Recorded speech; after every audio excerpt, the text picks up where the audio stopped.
European team के सामने ये सीजन ऐसे मोड पे खड़ा है जहां हर टीम के पास कहीं ना कहीं किसी न किसी पोजीशन पे इंपॉर्टेंट प्लेयर मिसिंग है। जैसे रियल मैड्रिड के पास एम्बापे अभी इंटरनेशनल ब्रेक में इंजर्ड हो गए थे। अब वो कितने सीरियस है ये पता नहीं, वो अगला मैच खेलेंगे या नहीं खेलेंगे ये भी नहीं पता, लेकिन वो एक मैच फ्रांस के लिए मिस करे हैं तो मतलब इंजर्ड तो है। क्यों है इंजरी? क्योंकि एम्बापे रियल मैड्रिड के लिए हर मैच खेलते हैं और फ्रांस के लिए वो इंपॉर्टेंट प्लेयर है, तो फ्रांस के लिए वो हर मैच खेलते हैं।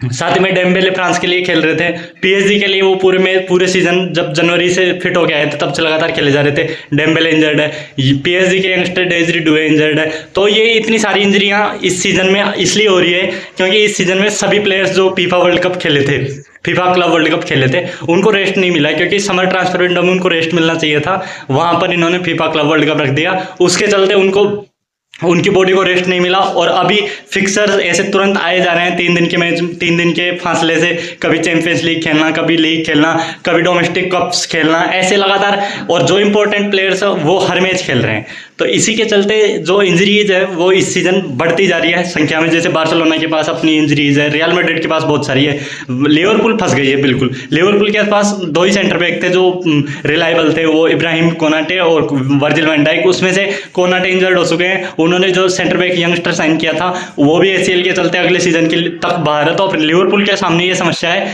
कि मैकलिस्टर और ग्राउंडवर्थ दोनों इंटरनेशनल ब्रेक में भी खेल रहे हैं, वो पहले से थके हुए लग रहे हैं। और अब कोनाटे इंजर्ड हो चुके हैं, तो मुझे लगता है ग्राउंडवर्थ सेंटर बैक ना खेले और इसके चलते उनको फिर से ऐसी पोजीशन में डाल दिए जाएंगे आर्ने स्लॉट द्वारा कि ना तो वो कुछ अच्छा कर पा रहे हैं और ना ही लिवरपूल को बैलेंस दे पा रहे हैं। तो सेंटर बैक पे जोई गोमेज जो इनके बैकअप के तौर पे हैं, मेरे को लगता नहीं है वो इतने रिलायबल है आर्ने स्लॉट की नज़र में। वाटारो एंडो इंजर्ड है, साथ में जैसे बड़ी टीम में आर्सेनल अभी फिट लग रही है। आर्सेनल के सारे प्लेयर इंजरी से वापस आ चुके हैं। ओडेगार्ड मैट वो इंजरी के चलते बहुत सारे मिस कर रहे थे, साका आ चुके हैं वापस।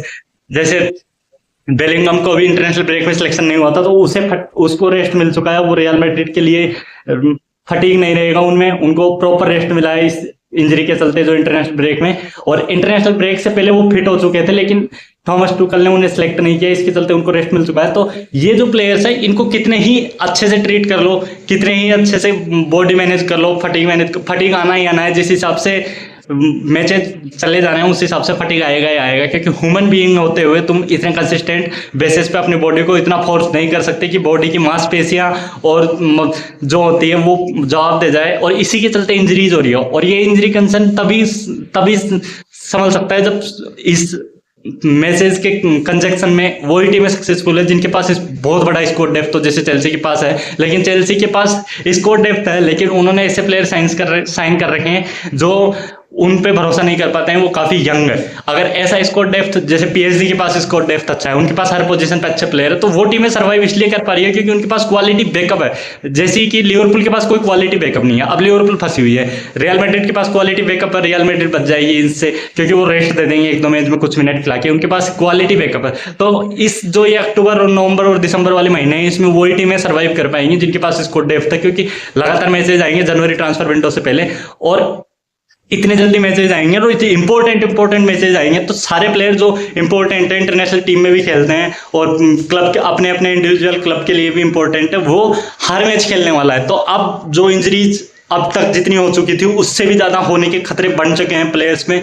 और ये तभी टाली जा सकती है जब तुम्हारे पास अच्छे खासे बैकअप हो या तुम एकेडमी से कोई बैकअप बनाओ तभी, वरना इसका कोई इलाज नहीं है। क्योंकि फुटबॉल तो वो एक तरह से मनी लॉन्ड्रिंग का गेम हो चुका है। फुटबॉल वो लगातार खिलाए जाएंगे, अभी अगले साल वर्ल्ड कप आ जाएगा, फिर उसके बाद में ये कुछ भी टूर्नामेंट शुरू कर दिया इन्होंने। फीफा क्लब वर्ल्ड कप की जरूरत नहीं थी, अगर वो नहीं होता ना तो इतनी इंजरीज इस सीजन नहीं होती। लेकिन समर में जो फीफा क्लब वर्ल्ड कप हुआ उसकी वजह से ये इंजरीज अभी अक्टूबर में ही इतनी हो गई है जो कि मार्च प्लेन में देखने को मिलती है। लेकिन इनको रेस्ट नहीं मिला है प्रॉपर और ये फटीग के चलते ये इंजरीज हो रही है। मसल स्ट्रेन हो रहे हैं, एसीएल टॉर्न हो जा रहे हैं किसी प्लेयर के, किसी के मसल्स में पेन हो रहा है तो उसके चलते वो खेल नहीं पा रहा है। जैसे पेड्री अभी स्पेन के लिए साफ दिख रहा था कि भाई वो बहुत ज्यादा टायर्ड है, लेकिन लुइस डे ला फुएंटे को पता नहीं क्या लगा हो, जब जीत रहे होते हैं तब भी वो प्लेयर को खींचे जाता है, खिलाया जाता है। तो ये क्लब कोच और इंटरनेशनल कोचेज को मिलके और काउंसिल को मिलके ये कॉन्सेप्ट को समझना होगा कि इंजरी को बचाया कैसे जाए।